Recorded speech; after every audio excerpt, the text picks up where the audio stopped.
अस्सलाम वालेकुम students. Dear students, हमने लास्ट लेक्चर में माइटोसिस के हवाले से पढ़ा था, माइटोसिस की सिग्निफिकेंस के बारे में भी पढ़ा था। आज का जो हमारा टॉपिक है वो है मायोसिस, और हम इसे मियोसिस भी कह सकते हैं। ये भी एक सेल डिवीज़न की टाइप है। मैं सबसे पहले आपको ये रिकमेंड करूँगा, अगर आपको मियोसिस समझना है तो सबसे पहले आपको माइटोसिस, आपके लिए माइटोसिस समझना बहुत ज़रूरी है, जो कि मैंने अपने सेल साइकिल की प्लेलिस्ट में एक लेक्चर रिकॉर्ड करके रखा हुआ है। आप वो भी देख सकते हैं। उसको देखने के बाद आप ये मियोसिस देखें तो आपको अच्छी तरह समझ में आएगा। तो आएँ अब हम स्टार्ट करते हैं। मियोसिस होता क्या है? मियोसिस को रिडक्शन डिवीज़न भी कहा जाता है। It is a type of cell division in which one parent cell divide into 4 daughter cells and the number of chromosomes remain same। तो सबसे पहले आएँ इस बात को देखें कि किस तरह से एक पेरेंट सेल डिवाइड करता है 4 डॉटर सेल में। तो उससे पहले हमने क्या किया, हमने मियोसिस को, तो डियर स्टूडेंट उससे पहले हमने क्या किया, मियोसिस को डिवाइड किया 2 फेजेस में। मियोसिस 2 फेजेस में, वो कौन से 2 फेजेस हैं? एक को हमने कहा मियोसिस 1 M1 के नाम से, और दूसरी थी मियोसिस 2। अब ये स्टूडेंट होता क्या है, मियोसिस 1 को हम रिडक्शनल डिवीज़न भी कहते हैं। रिडक्शनल डिवीज़न क्योंकि इसके अंदर नंबर ऑफ क्रोमोसोम्स रिड्यूस होते हैं हाफ में, और जो M2 होती है वो सेम माइटोसिस की तरह होती है, तो हम इसे कहते हैं माइटोटिक डिवीज़न। M2 को हम कहते हैं माइटोटिक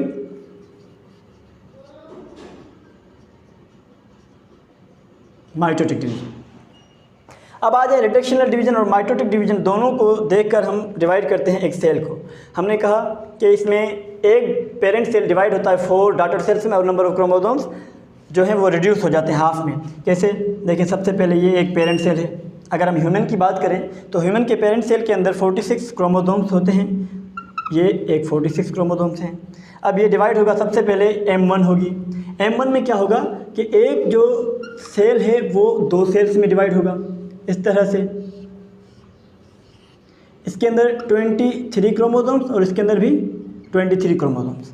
इससे हमने कह दिया रिडक्शनल सेल डिवीज़न, क्योंकि देखिए नंबर ऑफ क्रोमोसोम्स रिड्यूस हो रहे हैं। रिडक्शन मीन्स कम होना, नंबर ऑफ क्रोमोसोम्स हाफ में रिड्यूस हो रहे हैं। ठीक है, ये हो गई M1 cell division.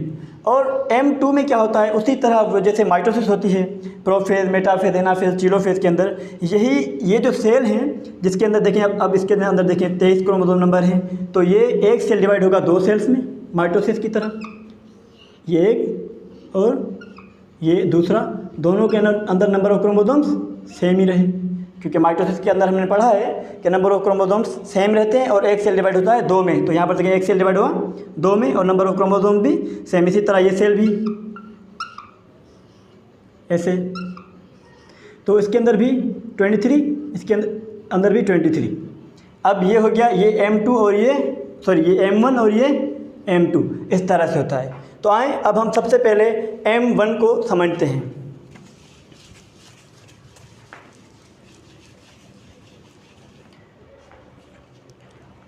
Dear students, हम पढ़ रहे हैं मियोसिस। मियोसिस को हमने M1 और M2 में डिवाइड किया। तो अब हम बात करते हैं मियोसिस 1।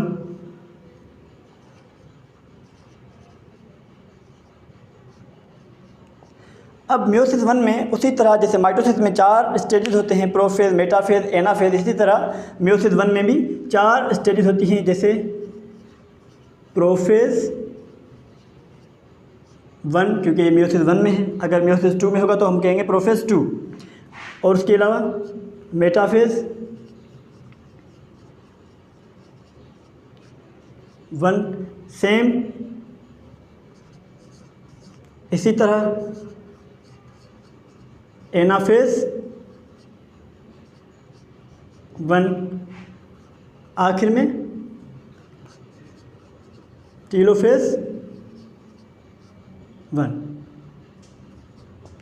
डियर स्टूडेंट्स, मियोसिस 1 में एक फेज़ है प्रोफेज, जो प्रोलॉन्ग होता है, बहुत ही लंबा फेज़ होता है, जिसे हमने मज़ीद 5 फेजेज में डिवाइड किया है। सबसे पहला फेज़ है लिप्टोटीन। इन फेजेज को हम अच्छी तरह से समझेंगे, पढ़ेंगे। आप फ़िलहाल ये नोट करते जाएं। लिप्टोटीन, उसके बाद है ज़ाइगोटीन, नंबर तीसरा पैकिटीन या इसे पैकाइटीन भी आप कह सकते हैं। उसके बाद diakinesis, and in the end last but not least, बहुत ही अहम है जिसे हमने कह दिया, अच्छा सॉरी बेटा, वो डिप्लोटीन नंबर 4 है, ठीक है। नंबर 4 है डिप्लोटीन और नंबर 5 है डायाकाइनेसिस, ठीक है।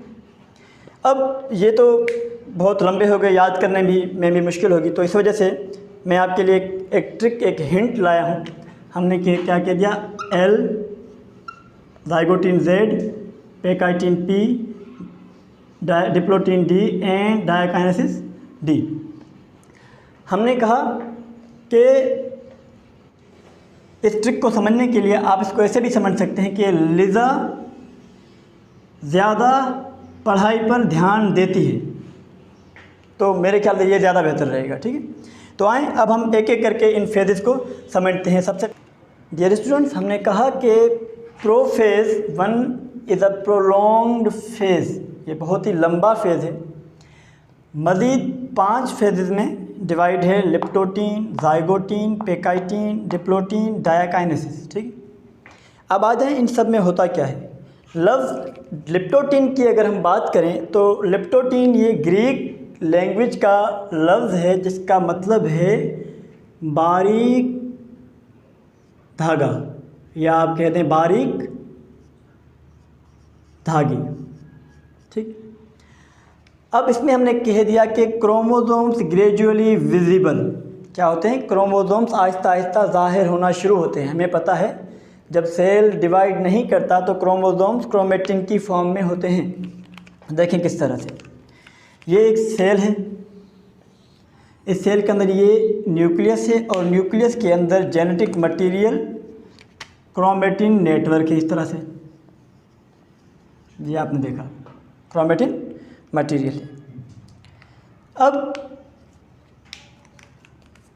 यहाँ पर सेंट्रोसोम्स मौजूद होते हैं, आपको पता है, परपेंडिकुलर सेंट्रियोल्स, ठीक है। अब लिप्टोटीन में क्या होता है कि ये क्रोमेटिन नेटवर्क कन्वर्ट होना शुरू हो जाता है क्रोमोसोम्स में। किस तरह, एक मिनट, ये जो लिप्टोटीन में ये क्रोमेटिन नेटवर्क कन्वर्ट होना शुरू हो जाता है क्रोमोसोम्स में। अब देखें किस तरह ये कन्वर्ट होगा क्रोमोसोम्स में। इसी को हम मिटाकर यहाँ पर ही समझने की कोशिश करते हैं। हमने कह दिया कि ये एक सेल थोड़ा बड़ा बनाऊंगा ताकि कोई परेशानी ना हो। ये न्यूक्लियस बड़ा हमने कर लिया।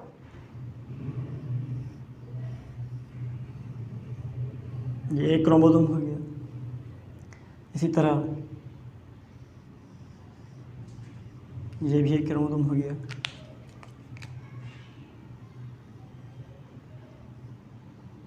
ये भी एक क्रोमोसोम हो गया, ये क्रोमोसोम, ठीक है।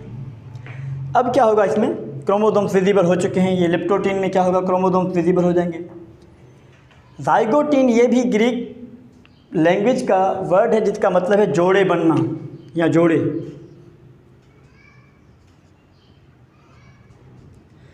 अब इसमें क्या होगा कि ये जो होमोलोगस पेयर होंगे, अब मैं बात करूँ होमोलोगस पेयर की, जब हम बात करते हैं फर्टिलाइजेशन की, तो हमें पता है गैमेट्स में एक गैमेट फादर से आता है जैसे स्पर्म, दूसरा गैमेट मदर से आता है, ओवम, दोनों हैप्लॉइड होते हैं। दोनों के अंदर 23 नंबर ऑफ क्रोमोसोम्स होते हैं। तो एक फादर से एक मदर से वो दोनों आपस में आकर मिलेंगे तो हम उसे कहेंगे होमोलोगस पेयर। किस तरह से देखें,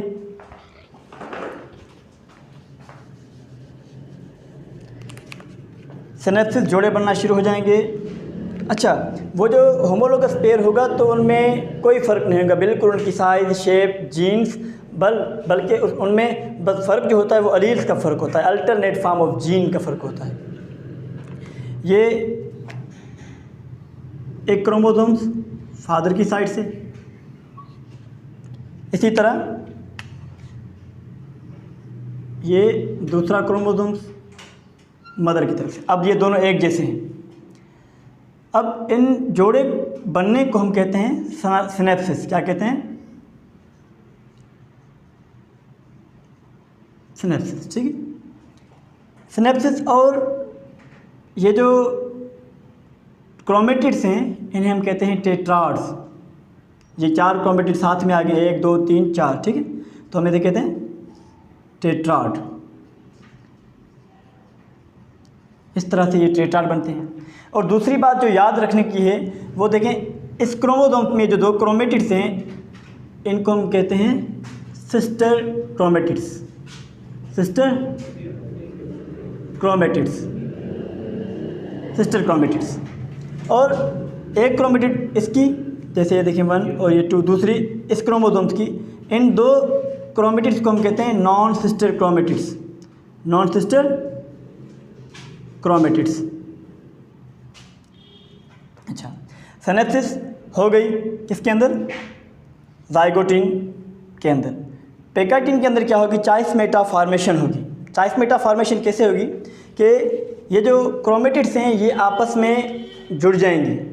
पेकाइटिन का मतलब ये ठीक है। थिकनेस कैसे होगी? जब ये एक क्रोमेटिड इसके ऊपर आ जाएगी तो ये क्या हो जाएगी? थिकनेस हो जाएगी इनके अंदर। देखें किस तरह से होगी थिकनेस। अब ये जो पेयर था क्रोमोसोम्स का, जैसे ये एक क्रोमोसोम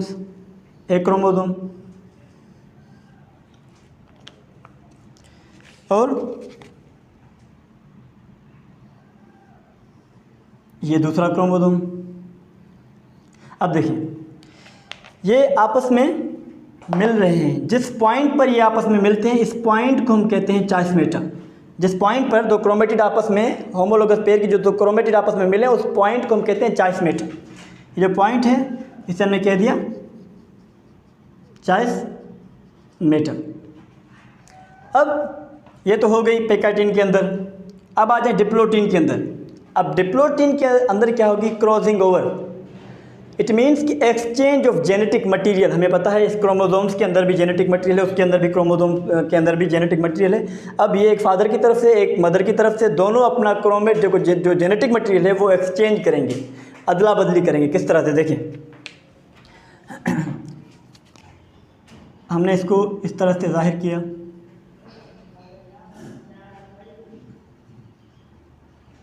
ठीक है, ये 2 क्रोमोसोम्स हैं, ये मिल रहे हैं एक पॉइंट पर। इस पॉइंट की ये चाइसमेटा फॉर्मेशन हो गई। अब क्या होगा? क्रॉसिंग ओवर इस तरह से कि ये जो इसका पार्ट है इस ब्लू वाले क्रोमोसोम्स का, या आप कहते हैं फादर की तरफ से जो क्रोमोसोम है इसका पार्ट अटैच हो जाएगा इस मदर वाले पार्ट के साथ, इस तरह से। और ये जो ग्रीन वाला, ये जो मदर वाला पार्ट है ये अटैच हो जाएगा इस तरह से अपना फादर वाले पार्ट के पास साथ। तो ये हो गई क्रॉसिंग ओवर। इस प्रोसेस को, इस अमल को हम कहते हैं crossing over. It means exchange of genetic material between homologous chromosomes. Diplotene के अंदर ये एक्सचेंज ऑफ जेनेटिक मटेरियल या क्रॉसिंग ओवर होता है। अब आ जाए डायाकाइनेसिस के अंदर क्या होगा? ये चाइसमेटा जो फॉर्मेशन हुई थी ये आपस से अलग होंगे, आपस में से अलग होंगे। तो उसके अलावा ये जो न्यूक्लियर मेम्ब्रेन है ये डिसअपीयर होना शुरू हो जाएगी। उसके अलावा हमें पता है कि इसके अंदर न्यूक्लियस के अंदर न्यूक्लियोलस भी मौजूद है, ये भी गायब हो जाएगा। ठीक है, और न्यूक्लियर मेम्ब्रेन भी बिल्कुल डिसअपीयर हो जाएगी। अब आप आ जाएं इस तरफ। ये जो मैंने स्टेजेस बनाए थे ये प्रोफेज था, बहुत ही अच्छी तरीके से हमने समझा। अब आप आ जाएँ जो बाकी इसके फेजेज़ हैं। प्रोफेज, अब देखिए इसमें न्यूक्लियर मेम्ब्रेन डिसअपीयर हो चुकी है। उसके अलावा हमने कहा nuclear membrane and nucleolus disappear हो गए। उसके अलावा ये जो एस्टर्स बन रहे हैं, एस्टर स्पाइनल फाइबर्स बन रहे हैं। ठीक है, अब क्या होगा? मेटाफेज, प्रोफेज यहाँ पर कंप्लीट हुआ। अब आ जाए मेटाफेज पर। हमने इसको जाहिर किया, इसे हमने कह दिया पी प्रोफेज, लेकिन 1 हमने इसे कह दिया एम मेटाफेज 1। अब इसमें क्या होगा कि जो होमोलोगस पेयर था वो बिल्कुल इक्वेटर पर आ जाएगा, मिडिल पर, बीच में देखिए इस तरह से, ठीक है। और इसमें से ये जो होमोलोगस क्रोमोसोम है ये आपस में जुदा होंगे, और ये मूवमेंट किस फेज़ में शुरू होना शुरू होगी, ये एनाफेज़ के अंदर, एनाफेज़ 1 के अंदर।